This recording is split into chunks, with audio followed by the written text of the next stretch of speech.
Go.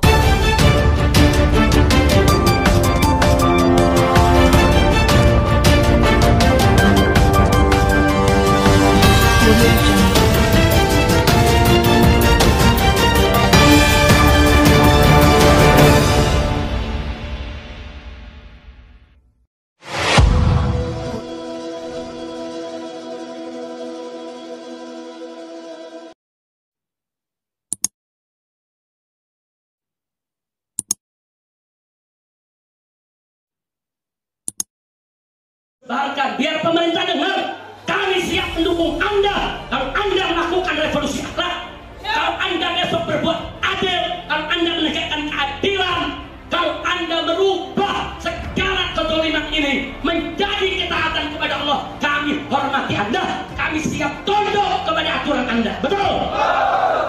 Kalau Anda tidak hadir, gelombang manusia, gelombang rakyat dari Sabang sampai Merauke akan melawan segala ketidakadilan.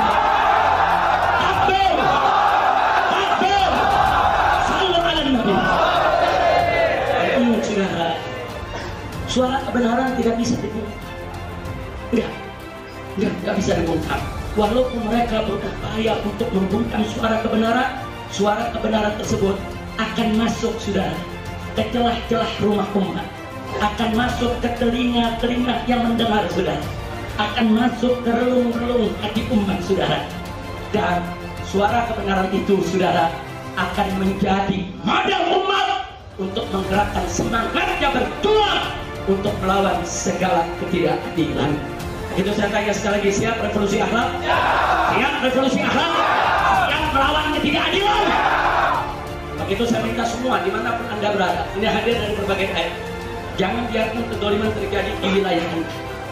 Jangan. Kalau ada masalah, siapapun proses. Kalau santri diproses, kenapa anak tutong Cina dari proses? Proses sama-sama, sudah. Kita sama-sama warga negara Indonesia, sama-sama tidak kebal hukum. Baik. Nah, kira-kira jelas tidak? Jelas tidak? Siap bersikap adil? Siap tegakkan keadilan? Takbir! Takbir! Sallu ala nabi. Nah, inilah yang kita maksud dengan revolusi akhlak yang ada. Enggak, kita enggak peduli ya kawan, apapun resikonya. Resikonya paling tinggi mati. Paling tinggi apa? Ikutilah ulama yang dibenci kafir, yang dibenci munafik. Hari ini yang paling dibenci kafir dan munafik adalah cucu daripada Rasulullah SAW, Habib Rizik. Maka kalau kalian punya senjata kalian bukan tombak, panah dan senapan, tapi senjatanya adalah cyber army. Pandai kalian membuat meme, pandai kalian membuat video pendek, pandai kalian membuat, gunakan keahlian itu untuk menyelamatkan umat, tapi dengan makna yang positif, ingin menyelamatkan orang banyak. Kata Sayyidina Ali, aku tak pernah ragu tentang hak dan batil, karena dunia ini dari dulu isinya hak dan batil. Ada Qabil, ada Habil, ada Ibrahim, ada Namrus, ada Musa, ada Fir'aun, ada Isa, ada Herodes, ada Muhammad, ada Abu Lahab. Yang aku khawatirkan bukan itu. Yang aku khawatirkan adalah orang yang baik diam, sehingga orang yang salah merasa benar. Ada yang mengatakan begini, kenapa Habib Rizik dan kawan-kawan masih buka pintu dialog, masih buka pintu rekonsiliasi, masih buka pintu perdamaian? Kata mereka, revolusi itu tidak kenal kata damai, revolusi itu tidak kenal kata rekonsiliasi. Saya mau jawab, revolusi yang tidak kenal kata damai itu bukan revolusi akhlak namanya, saudara. Revolusi yang tidak kenal kata rekonsiliasi itu, saudara, namanya bukan revolusi akhlak. Revolusi yang tidak membuka pintu dialog itu juga namanya bukan revolusi akhlak. Nah, jadi saudara, kalau mereka mau bicara revolusi berdasarkan ajaran Nabi, ajaran Islam, Al-Quran dan As-Sunnah, nggak boleh kita menutup pintu dialog, menutup pintu perdamaian, menutup pintu rekonsiliasi. Kira-kira jelas tidak? Ada lagi mereka bilang, kalau Habib Rizik buka pintu dialog, buka pintu rekonsiliasi, buka pintu perdamaian, berarti Habib Rizik sudah mulai lembek. Unyil. Kok bukan kue apem lembek? Kira-kira jelas tidak? Bicaralah revolusi yang cerdas dan bicaralah revolusi berdasarkan ajaran Nah baik saudara, jangankan revolusi, perang saja saudara, Nabi tidak pernah melupakan akhlak saudara. Lihat perang-perangnya Nabi kita alaihi salatu wassalam. Nabi alaihi salatu wassalam mengajarkan para sahabatnya, manakala dua pasukan sudah bertemu di medan tempur antara pasukan Islam dengan pasukan kafir, maka panglima pasukan Islam wajib terlebih dahulu menawarkan Islam kepada para musuh saudara. Kalau mereka terima, cukup, nggak boleh lanjut perang saudara. Jadi Nabi di setiap medan tempur menawarkan dulu, kenapa kita mesti perang? Kenapa kita tidak sama-sama beriman kepada Allah? Kenapa kita tidak menjaga perdamaian? Kenapa kita tidak stop pertumpahan darah? Ini ajaran Nabi saudara. Di medan perang saja dua pasukan sudah bertemu, berhadapan, menghunus pedang, Nabi tetap membuka pintu dialog, Nabi tetap membuka pintu perdamaian, Nabi tetap saudara memberi kesempatan kepada lawan untuk berubah pikiran agar tidak terjadi pertumpahan darah. Saya tanya, akhlak Nabi mulia tidak? Bagus tidak? Takbir. Saya mau katakan kepada mereka yang mengatakan revolusi tidak kenal damai dan tidak kenal rekonsiliasi, revolusi Anda tidak punya akhlak. Sedangkan revolusi kami, revolusi akhlak, saudara. Nah, tapi jangan lupa, di medan perang, kalau Nabi sudah dialog, Nabi menawarkan perdamaian, tapi musuh nggak mau damai. Musuh tetap berkeras untuk perang. Maka Nabi dan para sahabat sejengkal pun tidak akan pernah mundur saudara. Takbir, takbir. Begitu juga revolusi akhlak kita. Tawarkan perdamaian, tawarkan dialog, tawarkan menyelesaikan persoalan bangsa tanpa pertumpahan darah. Betul? Setuju? Tapi kalau ternyata mereka tidak mau, terus menerus berbuat zalim, terus menerus menindas rakyat, terus menerus merusak bangsa dan negara, terus menerus mengkriminalisasi ulama, terus menerus memang ingin menumpahkan darah, maka apa boleh buat dari revolusi akhlak bisa berubah menjadi jihad fisabilillah saudara. Takbir, takbir, takbir. Siap jihad, siap jihad, takbir. Jadi kalau kami menawarkan dialog, berarti kami tidak mau perang. Kalau kami menawarkan rekonsiliasi, berarti kami nggak mau pertumpahan darah, betul? Kalau kami menawarkan perdamaian, berarti kami tidak mau kerusakan. Tapi ingat, tidak ada kata damai dengan kezoliman. Berarti kalau orang zolim mau damai, lu stop kezolimannya, betul? Kalau nggak di stop kezolimannya, ada damai tidak? Ada damai tidak? Haram kita berdamai dengan kezaliman, saudara. Kira-kira jelas tidak? Paham semua? Maka itu saya mau tanya, malam ini ngerti tidak revolusi akhlak? Ngerti tidak revolusi akhlak? Jadi kalau revolusi akhlak menawarkan lebih dulu dialog, bagus tidak? Menawarkan lebih dulu perdamaian, bagus tidak? Menawarkan lebih dulu rekonsiliasi, bagus tidak? Bagus tidak? Tapi tidak ada kata damai dengan kezaliman, betul? Siapa zalim ingin berdamai, stop dulu kezalimannya, betul? Takbir.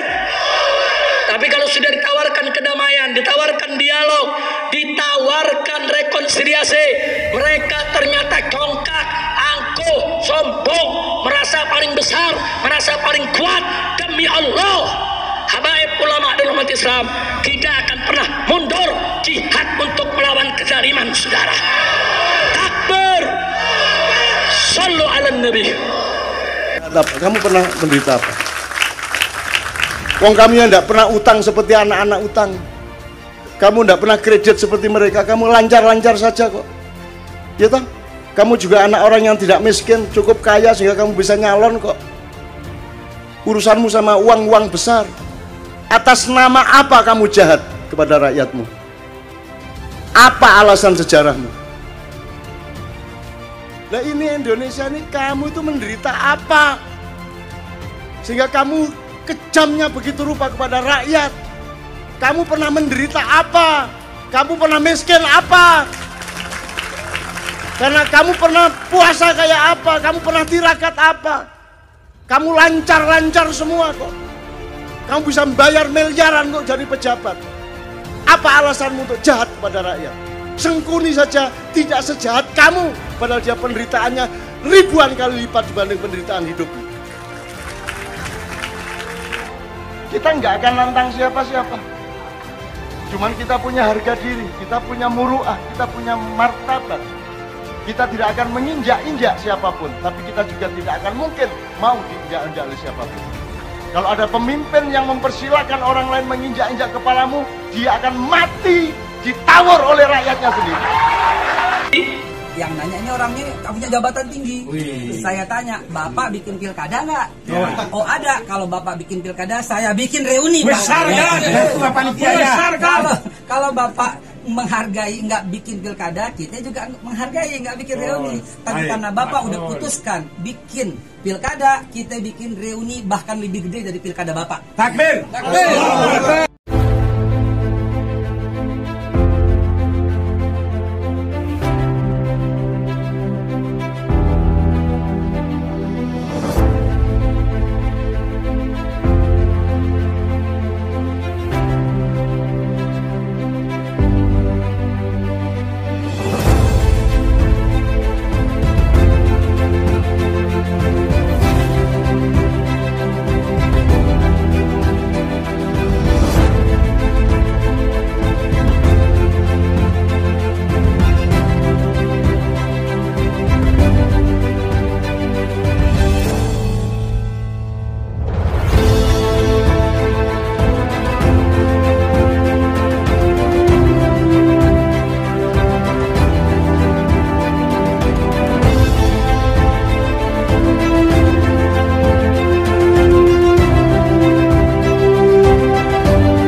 A'udzubillahiminasyaitonirrajim. Bismillahirrahmanirrahim. At-taqwa ya Allahu ya Allah ya Arhamar Rahimin.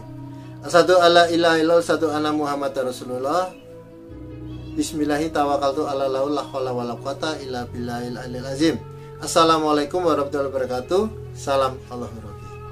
Alhamdulillah wa syukurillah sahabat, kita berjumpa lagi ya dalam Living on Akhlak News. Seperti yang Anda lihat di tayangan sebelumnya, bahwa seputar informasi mengenai Imam Besar Habib Rizik, seperti yang saya sampaikan di episode sebelumnya, bahwa kita akan mengkaji orang yang istimewa ini. Apa sih sebetulnya muatan lebih jauh di dalam dirinya? Dan kali ini juga dalam episode ini kita membahas mengenai revolusi akhlak. Ya, dalam visual story sudah disampaikan apa itu revolusi, apa itu akhlak, bagaimana kaitannya dengan ethics, ya, etika, bagaimana kaitannya dengan budi pekerti, ya, semuanya sudah cukup jelas.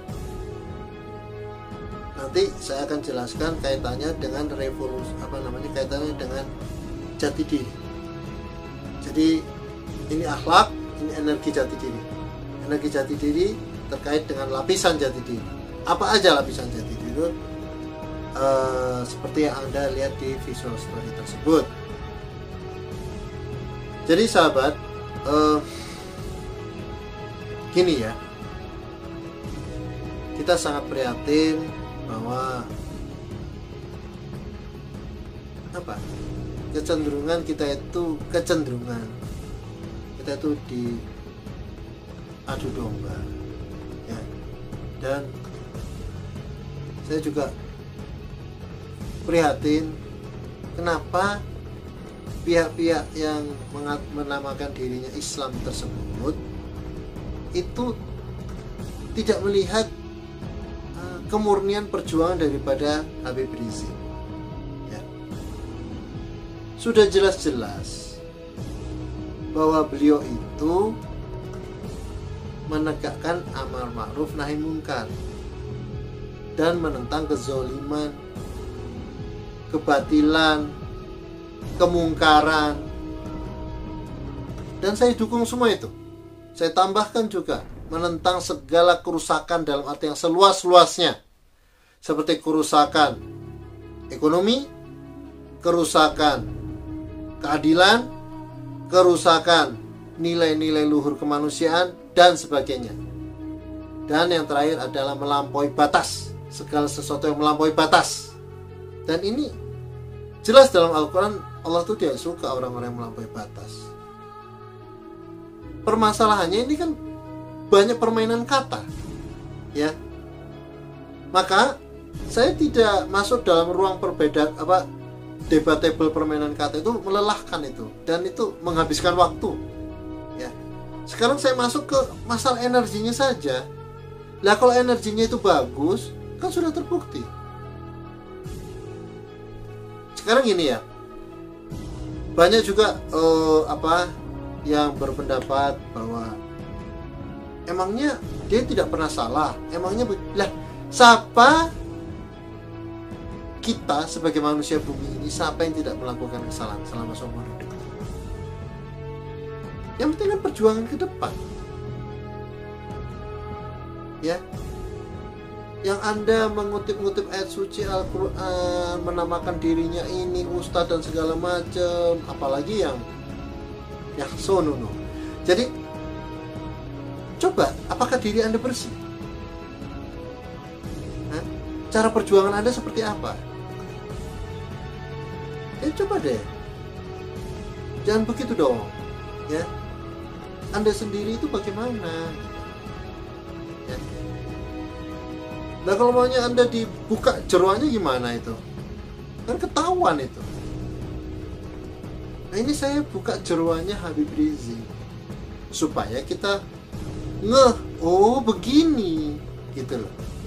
Yang kemarin kan sudah tuh hadir kekuatan Lailatul Qadar, rahmatan Lailatul Qadar sama bala tentara Lailatul Qadar. Kemudian Highlander, Pathfinder sama Garda Keagungan Hidup. Sekarang kita gali lebih dalam lagi, ya. Jadi itu cerminan.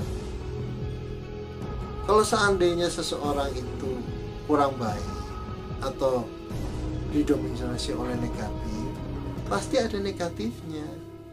Gitu loh sahabat. Itu yang perlu dipahami dulu, gitu.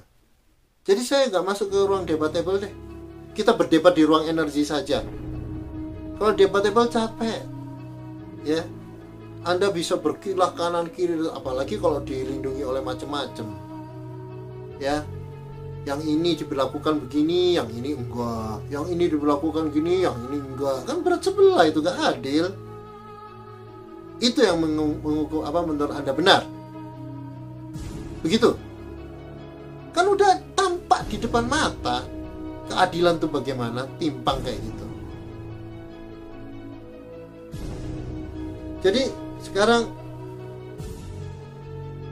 saya gak masuk ke ruang itu. Saya masuk ke ruang energi. Dan sekali lagi saya dukung penuh itu Habib Rizik dan semua orang yang bergerak di jalur kebenaran.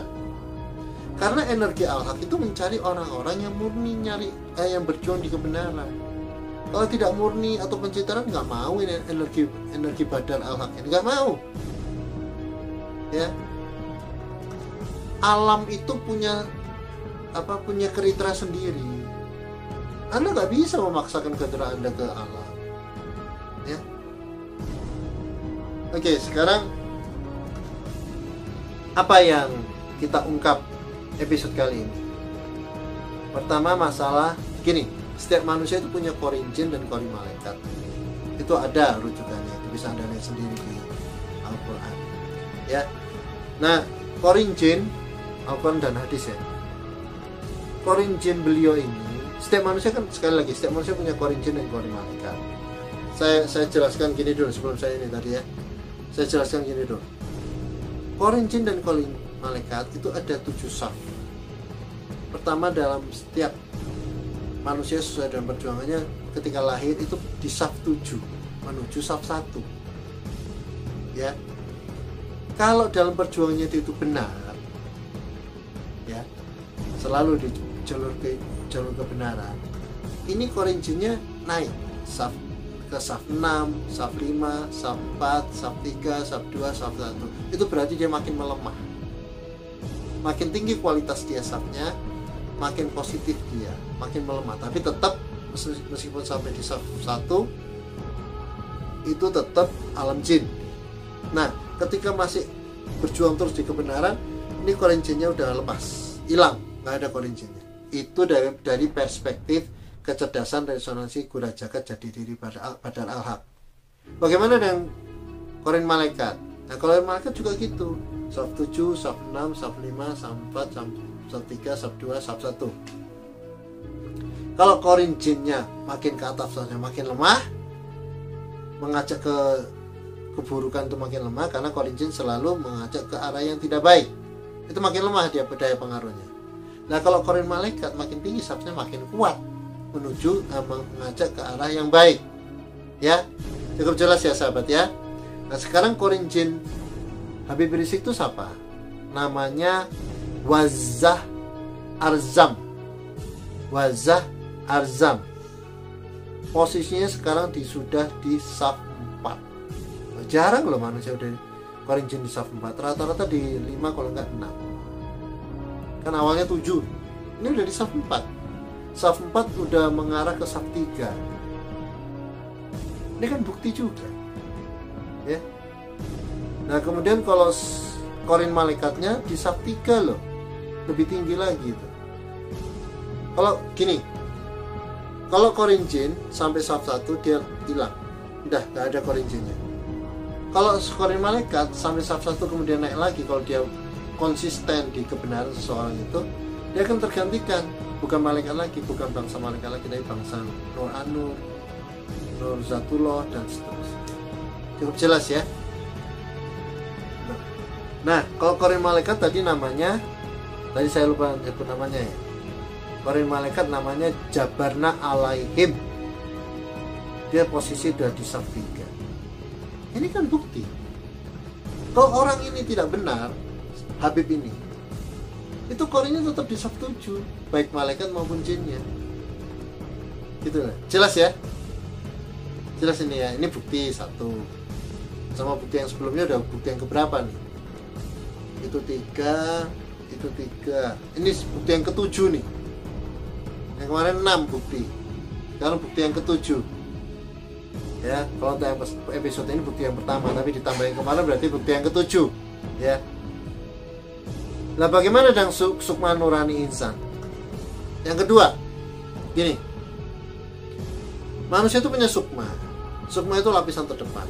Ada 2, sukma jasad sama sukma nurani insan. Ya. Ini sekali lagi saya bicara di pengetahuan kecerdasan resonansi jati diri Badar Al-Haq. Kecerdasan resonansi gurat jagat jati diri Badar Al-Haq. Ya. Jadi kalau seseorang yang dia dikuasai emosi negatif, penyakit hati dan cinta dunia, itu yang aktif sukma jasadnya. Nih anak saya di belakang ini kangen sama papanya. Nah, ada ya. Lah, kalau dia sudah lepas dari itu, sukma nurani isannya aktif, ya, berarti yang bersangkutan sudah tidak dikuasai oleh sukma jasadnya. Jelas ya? Cukup jelas ya? Oke. Sukma nurani insannya bernama Al-Wahid Yamatin Haq. Ulang. Al-Mahid, ulang. Al-Wahid Yamatin Haq. Ya. Nah, sekarang itu bukti yang berikutnya, bukti yang ke-8. Yang aktif sudah sukma nurani isannya. Nah, sekarang bagaimana dengan bukti yang ke-7, 8, 9? Bukti yang ke-9 apa? Bukti yang ke-9 itu masalah jiwanya. Jiwa juga sama. Ada jiwa jasad, ada jiwa al-isan al-goibi. Jadi seperti sukma nurani insan, dia tidak merupakan daerah bebas negatif. Kalau sukma jasadnya tercampur negatif. Jiwa juga gitu, jiwa jasad dan jiwa al-isan al-goibi. Kalau jiwa jasad itu tidak tercampur negatif, jiwa jasad itu tercampur negatif. Kalau jiwa al-isan al-goibi itu daerah bebas negatif. Dan ini beliau ini aktif. Buktinya aktif apa? Sudah keluar namanya, aktif namanya. Namanya sudah muncul dan aktif. Gitu loh. Nama, kalau kami sebutnya serat jiwa al-isan al-goibi, ya, namanya Yakohar Anamta Alaihim. Hebat ya, Yakohar Anamta Alaihim. Yakohar Anamta Alaihim. Ya, itu berikutnya itu. Jadi tadi udah ke 6, 7, 8, 9. Sekarang kalau bukti yang berikutnya, bukti yang keberapa? Bukti yang ke-10. Kalau ini dalam episode ini bukti yang keempat, yaitu mengenai chip syahadatain. Jadi gini sahabat, banyak orang mengucapkan 2 kalimat syahadat, tapi ada chipnya yang seharusnya sudah aktif. Chip syahadatain itu, ya, chip syahadatain ini harusnya sudah aktif. Kalau belum aktif berarti harus mengkoreksi masalah kalimat syahadatnya dia, keimanan dan ketakwaannya. Ya. Nah, kalau Habib Rizik ini udah tampil chip syahadatainya, bernama Assalamun Haq Ya Rohman Ya Rohim. Nah, ini bukti yang ke-10 bahwa orang ini orang benar. Ya. Jadi kita jangan bermain kata, ya, dengan perspektif yang negatif melulu. Kita masuk ke dalamnya. Ya. Anda yang memfitnah Habib Rizik, Anda yang mengkriminalisasi ulama, itu Anda nggak lihat dalamannya gimana?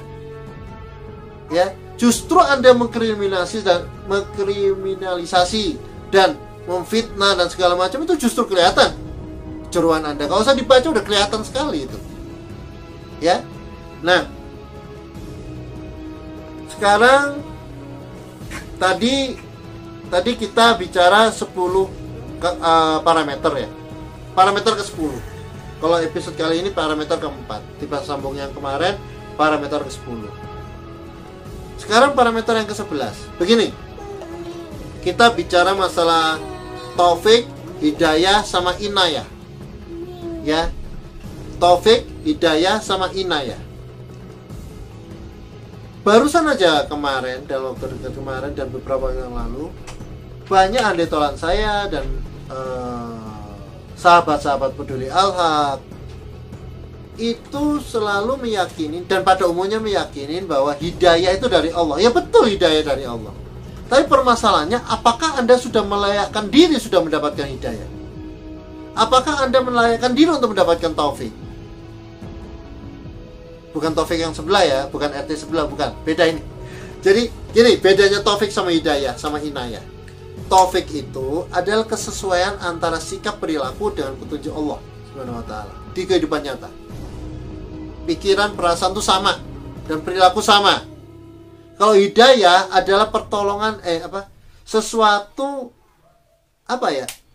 hidayah itu ada dua, hidayah informasi sama hidayah kemampuan. Jadi bisa saja orang hanya mendapatkan hidayah informasi, tapi belum tentu dapat hidayah kemampuan. Tapi kalau hidayah kemampuan pasti mendapatkan hidayah informasi. Ya. Kalau hidayah informasi itu hanya informasi. Oh, tahu begini, ayat ini dan segala macam. Oh, budi pekerti begini bla bla, tahu. Tapi belum tentu dia melakukan. Dia tidak ada kekuatan, tidak ada giroh, keinginan. Ya. Kehendak, ya, bukan keinginan. Keinginan cuma niat. Tapi ini kehendak. Kehendak itu karsa seperti yang dijelaskan di Visual Story. Jadi ini karsa. Karsa itu kehendak. Ya. Nah, ini yang perlu ada di dalam diri. Dobrakan dalam diri untuk melayakkan diri untuk mendapatkan hidayah, taufik dan hidayah serta inayah. Kalau inayah itu pertolongan. Ya. Nah, dalam energi jati diri itu taufik dan hidayah itu merupakan aparat ilahi dari ayat iyyaka na'budu wa iyyaka nasta'in ihdinas siratal mustaqim. Apa maknanya? Kalau seseorang sudah terbuka taufik dan hidayahnya, itu pasti turun aparat ilahi ke dirinya menyertai. Jumlahnya berapa itu nggak tahu, terserah pada Allah. Dan itu bisa bertumbuh karena taufik dan hidayah itu, terutama hidayah itu informasinya kan macam-macam. Ada informasi secara umum, ada informasi bagaimana menegakkan amar ma'ruf dan menuntun amar ma'ruf dan nahi mungkar, bagaimana menegakkan keadilan, bagaimana untuk kekuatan berjuang, itu ada. Ada hidayah untuk kunci-kunci gaib. Ada. Jadi beda-beda ya. Kalau khususnya kunci-kunci gaib itu aparat ilahinya beda. Karena suratnya, ayatnya juga beda. Ya. Nah, kita bicara masalah lingkup taufik dan hidayah. Itu sekali lagi dari ayat iyyaka na'budu wa iyyaka nasta'in ihdinas siratal mustaqim. Dan Habib Rizik ini ada aparat ilahi yang turun. Ada 5 itu. Nggak tanggung-tanggung ada 5. Idealnya memang seseorang itu ada 9 minimal. Ini nanti akan bertumbuh Habib Rizik ini. Nanti insya Allah saya berdoa, entah nanti diizinkan sama Allah bagaimana, nanti diungkap di episode berikutnya. Ya. Nah, siapa yang udah hadir secara alamiah? Oh ya, aparat ilahi dari chip taufik dan hidayah ini selalu bergelar ihdinas siratal mustaqim. Ya, bos tertingginya dari 5 itu, 5 chip ini yang menghadiri, yang mendampingi Habib Rizik ini bernama Agar Mualla Majid. Agar Mualla Majid ihdinas siratal mustaqim. Agar Mualla Majid ihdinas siratal mustaqim. Nah, ini bukti juga Bukti yang keberapa? Bukti yang ke-11. Kalau Habib Rizik itu orangnya nggak benar, kenapa keluar taufik dan hidayah? Gak mungkin. Gak mau kekuatan Badar Al-Haq turun ke seseorang yang gak benar, yang palsu, yang pencitraan, yang tidak amanah. Gak mau. Siapa kamu? Kan gitu. Mau jabatan apa aja gak mau nih. Ya, jelas ya sahabat ya. Ini udah menunjukkan 11 bukti dari yang episode kemarin sampai sekarang. Episode kemarin ada 6, ini ada 5. Itu bukti lagi, kurang bukti. Nanti akan saya tunjukkan lagi di episode berikutnya. Biar melek gitu loh. Bagi yang berkesadaran ya. Kalau hatinya gelap ya susah. Apalagi punya latar belakang motivasi yang berbeda, ya susah. Makanya saya gak mau berdebat di ruang itu. Pokoknya saya fokus bahwa ini orang benar gitu. Dan saya bantu dari jauh. Akan bantu saya seperti saya kemarin bilang, akan saya bantu total semua orang yang bergerak di kebenaran. Ya. Nah, sekarang bagaimana dengan inayah? Inayah itu pertolongan. Pertolongan dari Allah Subhanahu wa taala. Yaitu yang kemarin itu, garda keagungan hidup itu. Dari surat Fusilat ayat 31. Jadi aparat ilahi dari surat Fusilat ayat 31. Bukankah nama garda keagungan hidupnya kemarin Arlamta Gurdakta Wahab? Ya, ada 3 kan? Tadinya ada 1, ketika berdoa pada Allah mohon dihadirkan 2. Mungkin untuk saat sekarang ini cukup segitu mungkin. Saya nggak tahu, nanti akan kita berdoa lagi. Nah, surat Fusilat ayat 31 bunyinya jelas. Maknanya ini saya baca ya. Kamilah pelindung-pelindungmu dalam kehidupan dunia dan akhirat. Di dalamnya kamu memperoleh apa yang kamu inginkan, dan memperoleh pula di dalamnya apa yang kamu minta. Jelas sahabat ya. Ini bukti-bukti, rangkaian bukti-bukti dari yang kemarin episode sebelumnya sampai sekarang itu ada 11 parameter bukti bahwa Habib Rizik itu orang yang benar. Silakan bagi mereka itu silakan, itu saya gak ada urusan. Tapi saya urusannya ke masalah energinya ini. Karena saya pembuktiannya di situ. Karena kalau kita menilai orang tanpa tabayun di dalam dirinya, karena kita tahu energi, ya susah dong memfitnah dan segala macam. Ya, gak usah gitu deh. Dari rasionalnya apa sih salahnya Habib Rizik? Apa salahnya? Apakah dia pernah korupsi? Apakah dia pernah melakukan kezoliman? Enggak. Apakah dia pernah menjual aset-aset negara? Enggak. Apa dong salahnya dia? Kenapa dikoyak-koyak, digonjang-ganjing begitu? Apa karena dia berjuang untuk menegakkan amal ma'ruf nahi munkar? Gak bakal luluh dia maju terus. Gak bakal luluh, percaya saya. Bukankah sudah diungkap itu sama beliau, sama Habib Sapa itu, di videonya ada di media sosial?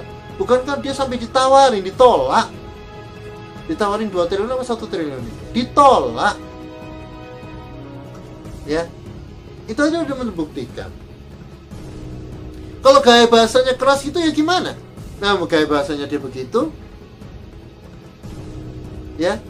Dan kalau lembut-lembut,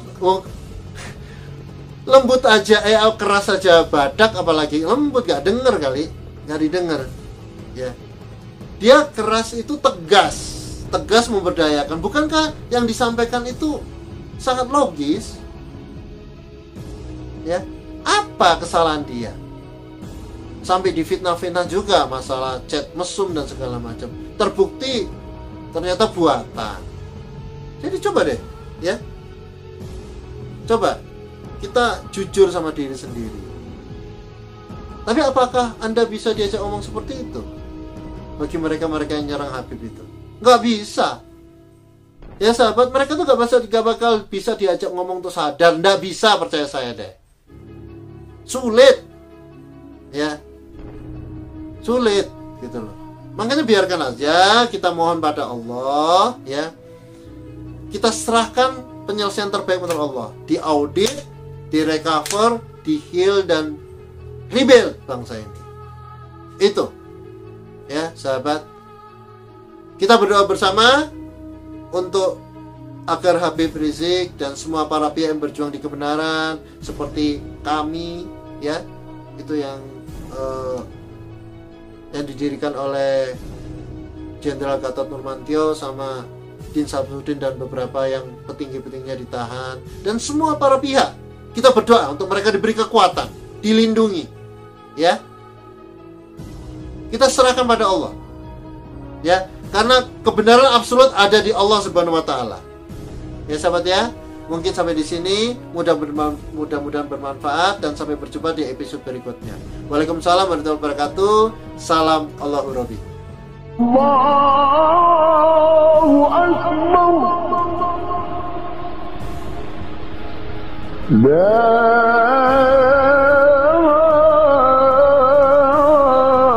ilaha